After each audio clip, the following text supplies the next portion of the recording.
sakes. I personally think any fair-minded person who watches the video would come to the conclusion that everybody there had some responsibility for Tyre Nichols' death. 3 former Memphis police officers are found not guilty on all charges in the beating death of Tyre Nichols. Tonight, the district attorney and the Nichols family are trying to figure out how the jury reached that conclusion. Good evening and thank you for joining us. I'm Stephanie Skurlock. And I'm Greg Hurst. It has been an emotional day as the state trial of the former officers ends. We have Team 3 coverage of the verdict tonight, and WREG's April Thompson is live at the courthouse downtown with the latest. Give us the perspective from the courtroom. April. I tell you, Greg, you talk about the emotion of this. Tyre Nichols' family left without saying anything. His sister in tears. On the other side of this, the officer's family, they left shouting, "Thank you, Jesus." So different emotions, different reactions from these families in this. But we were inside the courtroom, like you said, and we have some video of that. When this verdict came down, the judge told everyone to hold their emotions, and everyone pretty much did. While I watched them as those verdicts were read, not guilty again and again. Tyre's sister had her eyes closed, Ravon Wells, her eyes closed, head down. The family of the officers pretty much the same. And then they left the courtroom, and that's when we saw those emotions. Inside the courtroom, the officers hugged each other, their attorneys, and of course, they were pleased with the outcome. But a lot of people shocked by this, especially the district attorney. The prosecutors had put on a case they thought was strong. They had that strong video that we all have seen. They thought that might be enough to get a conviction. I'm sure that they didn't expect not guilty on every count, 7 counts for each of these officers. We talked to District Attorney Steve Mulroy afterwards, and here's more of what he had to say. It's hard for me to understand, as I'm sure it's hard for the public to understand, or many in the public anyway, who watched that video, who heard the testimony, who heard the compelling arguments of trial counsel.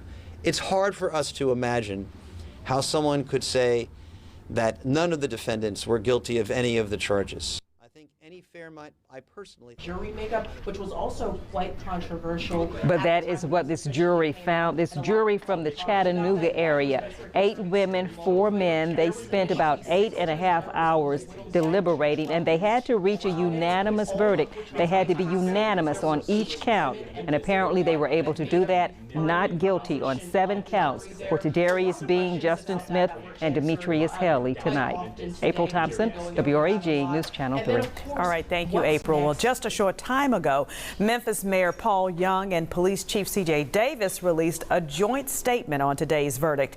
Here's what they had to say. This message is for our community. Today, my prayers are with the Nichols family and our entire city.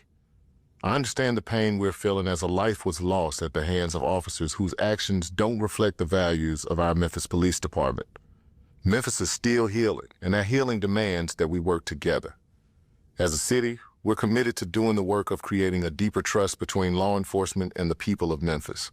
And on behalf of the city, we're steadfast in our dedication to creating a safer, more just Memphis for everyone. Today, a verdict was reached in the trial concerning the death of Tyre Nichols, and that has had a profound impact on his family, our department and city, and the entire nation. Policing in Memphis must always be ever evolving and continuously improving, and I am confident that our team is ready to further the work of creating ongoing change. As I have stated before, we believe in improved policing, in training, and in progress we are seeing daily.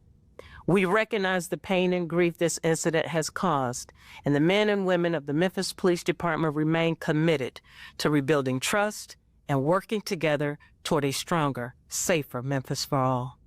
In the days, weeks, and years ahead, we'll continue to work and we will heal together. All right, talking about healing after a really emotional day. Exactly right, yeah. Okay. Well, State Representative G.A. Hardaway is one of those who has been keeping a close eye on this case. He joins us live tonight. And Representative, thanks so much for joining us. You were with us earlier today, and I know you're disappointed with the verdict, but you were telling us that you think this might even lead to some legislative change. Oh, absolutely. And once again, I want to express my condolences to the family, Tyre Nichols' family, especially his mom, Ms. Rovan. But yeah, I think the system worked. It didn't work the way we wanted it to work. I thought that we had enough evidence presented by the DA's Mulroy's team. They did a fine job in laying out the facts and making sure that the law was clear to the jury on how the facts should be applied. But you can't predict the jury. I think there are things that we can do on the state level and the local level. As legislators, the city council can take a stronger hand in making sure that the techniques and the training that the Memphis Police Department puts into practice, that it's safe, that it's safe for the officers and safe for the citizens who are being engaged.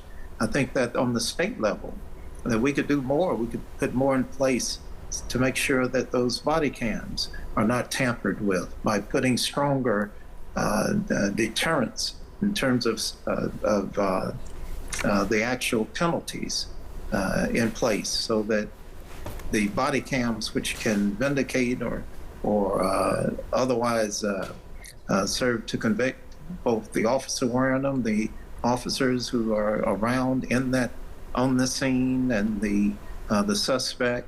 Body cams work in 3 different ways. So we need to make sure that we have deterrents in place to keep those from being tampered with.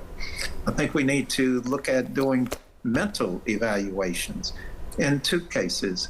One is when we're forming these type of teams that have the type of autonomy and unsupervised to the extent that the Scorpion unit is out there on the street with the capacity to take your property or your life, that they need to be screened more carefully, psychological evaluations along with the drug screening. We need to have random psychological mental evaluations, the same as we have random drug tests. There are things that go on in the lives of law enforcement officers, the same as they are in the rest of the citizenry, where there could be divorces, it could be financial stress, it could be relationships are suffering. It could be any number of things that would cause this officer to be triggered by what would normally not be a trigger while they're out engaging in the field. So there's several things that we need to improve on the state level and the local level. City council get busy. There are things that the Department of Justice, we requested the U.S. Department of Justice, when they came in, they found that a lot of the information that we gave them was understating just how systemic the problems are in the unconstitutional and unlawful way that policing is conducted in the city of Memphis. So the things that the city council can do tomorrow with a special call meeting to start to put things in place to ensure that the people of the city and the visitors, those who live, work, and play in the city of Memphis, are better protected, their rights are better protected. We can do that, and we must do that. We can honor the memory of Tyre Nichols by peacefully protesting, but also by being informed voters when we go to the polls and elect folks who are going to do the job of public safety by making sure that the rules are in place, the resources are in place that will weed out bad law enforcement and allow good law enforcement officers, those who honor their oaths and are there to truly protect and serve, to do their job. We've got to do a better job of creating the trust factor, which will allow law enforcement to get intel from the public. That's not going to happen without trust. Well, thank you so. Not going to happen otherwise. Thank you so much. That's State Representative G.A. Hardaway giving his take on the verdict today. Thank you so much for sharing and what lies ahead as far as possible legislation. Thank you.